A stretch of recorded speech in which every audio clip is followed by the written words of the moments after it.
Welcome to Shiny New Clients, the marketing podcast that helps you attract shiny new clients to your business.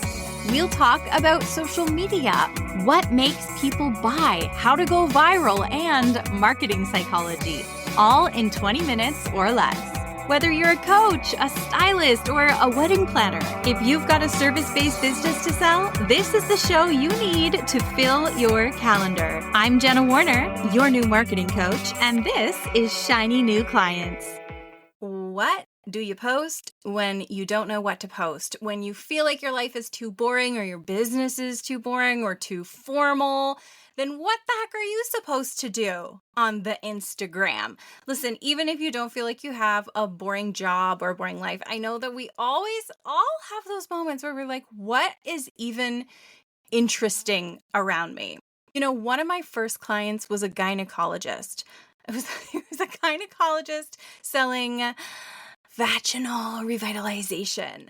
That is the same thing as the more common term, which is vaginal rejuvenation. But when vaginal rejuvenation became, I'm so sorry, you weren't expecting this kind of language. Turn down the volume. Hello, children in the back seat. You're learning about the female body today. So it used to be called rejuvenation, but then that came under severe scrutiny because people were performing these procedures and things to like rejuvenate, and they didn't have proper clinical training and they weren't using proper lasers. So then it got like a rebrand into revitalization. You know what? We don't need to go into great detail on this. The point is, what would you do as the social media manager for that? What would you do? What would you post about? No one is allowed to complain and say that they have nothing to post about or that there's nothing appropriate in their business to post about. When I ran that account for 4 years, trying to just figure out what to say. Trying to make revitalization cool and interesting on the internet. Okay? So what do we do? What's the actual answer? I'm going to give you some high-level answers and then some very specific takeaway, go try this kind of answers, all right? So high level, we need to redefine what we call entertainment. All right. I like to use the example of podcasts are entertainment. The nightly news is entertainment. Sudoku is entertainment. There's all sorts of things that entertain us that aren't just what you see me do on the Instagram, which is like jump around and be goofy. Okay. Memes that are making people laugh. Like that's entertainment too. But when I say entertainment, I'm not saying you need to do those silly things. You have options. You can be Sudoku. Next up, we need to remember why we're on this platform in the first place, right? Why are we posting? What is the point? And part of the point, the part that probably comes top of mind to you, is to get leads and sell. But if every time you turn up online, all you're doing is selling, nobody's going to follow that account. So we come back to, we're here to entertain. We're here to build community. We're here to give people a taste of what it's like to work with us through the lens of entertaining them through short form content, all right? That's why you're on here. And those things lead to the sales, but you can't have one without the other. When I was first starting social media, we used to, if you can hear like birds and frogs and stuff outside, I don't know if the mic is picking those up, but I live in the woods and it's springtime and that's what we're getting. So when I was starting as a social media manager, people would always say something to me that was like major red flags. They would say, I keep trying to convince my boss to hire you, to convince my boss we need social media. And that would be such red flags for me because I would get so frustrated if I was put in an environment where I had to like argue the merit of social media and of having a presence. And now nobody's arguing. I don't think we could find a business owner out there that doesn't know how valuable social media is. But back then, it was really hard to express to someone who is so ROI focused or who built a business, you know, in the 90s or early 2000s before all this happened, why we're now entertaining an audience instead of just running ads and selling all the time. This is the new content marketing. What started as blogs and what else would be content marketing? Back in the day, magazine placements and writing articles in magazines and that sort of thing. Those are some examples of what content marketing was. And then content marketing is now you showing up on social media, doing a lip sync and writing a sentence on the screen that resonates with your ideal client, makes them go, oh my goodness, they really get me. They really understand me. So that tomorrow when you post sales content, they are ready to buy and they already trust you and believe that you're going to get them the result that they're looking for. That's how this works. So let's put it into action.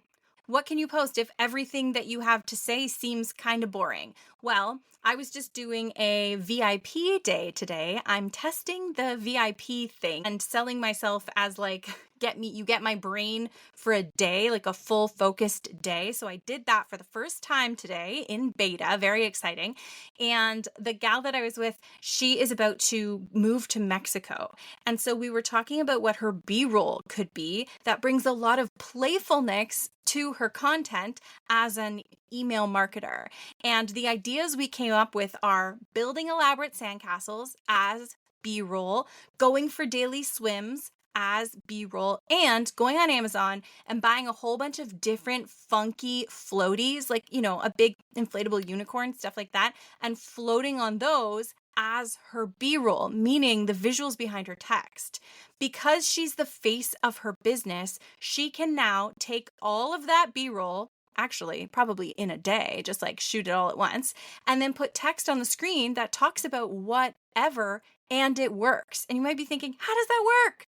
Doesn't the video need to relate to what you're talking about? No, it doesn't. Not anymore. That's not how it works. She could literally put on the screen a tip on how to know if your email open rates are industry average, and it's her on a floating freaking inflatable chihuahua underneath it, add music, and that works. And that's going to grab attention, and that's going to showcase her silly personality. And that's how you take a relatively mundane topic and turn it into entertaining content just by using the backdrop of B-roll. Now, yours don't even need to be that wild. Maybe I've done this one before. Maybe you are peeling an orange. When I was staying in California earlier this year, there was an orange tree in the backyard and it was so pretty. So I would sit there and peel an orange, and I used that B-roll like a ton. I used that orange tree in so much content because it's just eye-catching and interesting, and it has such a cool energy. You could talk about revitalization in front of a mural, a bouquet of flowers, doing an outfit quick change, anything like this. The backdrop can be fun while the information on screen is what you might have considered boring. That's one option. Next option, storytelling. Tell stories. If you can come home from a day at work and sit down at a table with your friends and you have something to say about what happened to entertain your friends and tell them a story about something that was uncomfortable, or that was a learning experience, or that was really strange, or that was unexpected, or that was just generally interesting. If you had something like that happen in the day, that becomes your content. And if it's interesting to you, you're going to light up when you tell it. If you've ever not liked yourself on camera, chances are you were talking about something that didn't really light you up. We see this in Magic Marketing Machine group calls all the time. Someone will be talking about, not knowing what to say in their video, and then I get them talking about something that interests them, and you watch the whole room on Zoom, all the tiny faces lighting up their little boxes on the screen, and everyone's suddenly listening, and everyone's eyes are wide because the person who has the floor is interested and passionate about what they're saying, and that passion reads through. Views. That's how you get the views.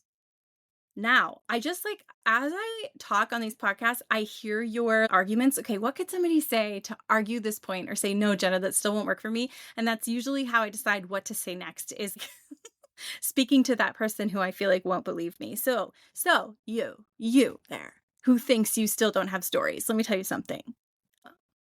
I found a new greenhouse out near where I live, which is, again, the woods. There's not a lot going on. I saw a sign on the street that said greenhouse, and that was it, with spray paint. And I was like, okay, let's try it out. So I followed the sign and I found this mom and pop greenhouse that somebody has basically in their backyard. And I loved it. And I came home and I told my husband that I was like, it was such a cool energy. It was a cool vibe. And I loved it there. And the husband came up to me and he was like, is there anything that I can help you with? And I was like, yeah, my mom used to call these little plants, chicks and hens. And he went, come with me, and then turned around and like speed walked off, and I chased him across the yard, and he brought me over to a flower bed that was on his property. Like it wasn't part of the store. And he brings me over to it and he points down and he gestures like, proudly, and here are these chicks and hens. And I was like, yes, that's them. That's exactly what I was talking about. And he went, we don't sell these, but I can tell you where you can find them in a ditch. And then he brought up his phone and showed me the GPS coordinates for where you could find these plants disposed of and growing wild in a ditch near us off the highway. And my husband said, why does stuff like this always happen to you? How come every time you come home, you have a story? Dude, stuff is happening like this to you too. If you talk to strangers at all, or if it's not, just talk to strangers like slightly more. But it's because I'm looking for a story and because I love telling stories. So anything that happened to me, which someone else could have positioned as, yeah, the staff was really helpful at this greenhouse I went to. That was totally normal. And everything was normal. And it was just a normal plant shopping experience. Like anybody could have told a story like that too, but I like to tell a story, and I like to follow strange men into their yards, and I think we can all find stories if we're looking for them. Next up, behind the scenes. Just show us, just trust me and show us behind the scenes. All right. Who was it? Did I tell you this? Did I tell you this last week? So my friend, her husband works in the news, like a major news organization. And we were talking about how we could it would be cool to make a show that's behind the scenes on the 6 o'clock news. And he was like, who would watch that? Excuse me? What do you mean? Firstly, there's literally been shows about that. There's been many. And people love them. Secondly, think about how different your life is than someone who works in an office doing 9 to 5, in a sterile office environment every day. There's so much, it's so cool, but he's worked in news for decades. It's so normal to him. He doesn't see how fascinating and interesting that is. And if I swear, stop, why keep fighting with me? Your life is that interesting too. Listen, even if you're just I live in a suburb and I have a cat and I have kids and that's what I do all day. I don't. Anything you do would be interesting to me. Do you know how many TikTok videos I've watched of moms making lunches for their kids?